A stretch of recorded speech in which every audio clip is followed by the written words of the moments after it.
சுமரி புறாவால அந்த மரத்தை விட்டு எங்கேயும் போக முடியாது. அதனால அந்த ஆலமரத்துல வாழ்ந்துகிட்டு இருக்கிற மத்த பறவைகள் அதுக்கு சாப்பிட ஏதாவது கொண்டு வந்து கொடுத்துட்டு போவாங்க.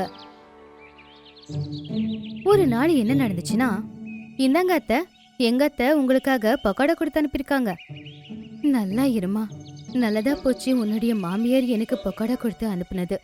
ரொம்ப நேரத்துல இருந்து நான் பசியில இருக்கேன். யாருமே சாப்பாடு கொடுக்க வரவே இல்ல. அவங்களுக்கு என்ன, அவங்க சொல்றத சொல்லிடுவாங்க. ஆனா செய்யறதெல்லாம் நாங்க தானே. வீட்டு வேலைய பார்க்கணும், அவங்களையும் நல்லபடியா கவனிச்சுக்கணும். விட்டுட்டு வெளியே எங்கேயும் போக முடியாது.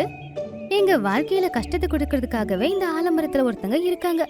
என்னோட மாமியார் அவங்களுக்கு சேவைகளை வேற செய்ய சொல்றாங்க.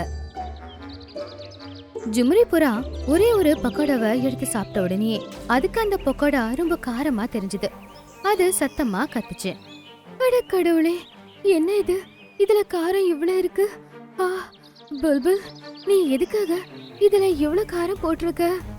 ஐயோ, எடுத்துட்டு வந்து கொடுத்ததே பெரிய விஷயம், இதுல தேவையில்லாம பேசுறீங்களா? காரம் அதிகமா தானே இருக்கு, கம்மியா ஒண்ணும் நான் கொடுக்கல இல்லையா? சாப்பிடுறதுனா சாப்பிடுங்க, இல்லனா உங்க விருப்பம். என் மாமியார் சொன்னதுனாலதான் உங்களுக்கு பக்கோடா எடுத்துட்டு வந்து கொடுத்தேன். உங்களுக்கு என்ன தெரியும் இதை செய்யறதுக்குள்ள எவ்வளவு வேர்த்து குடிச்சுன்னு? நீங்க இங்க சந்தோஷமா சும்மா தானே உட்காந்துருக்கீங்க.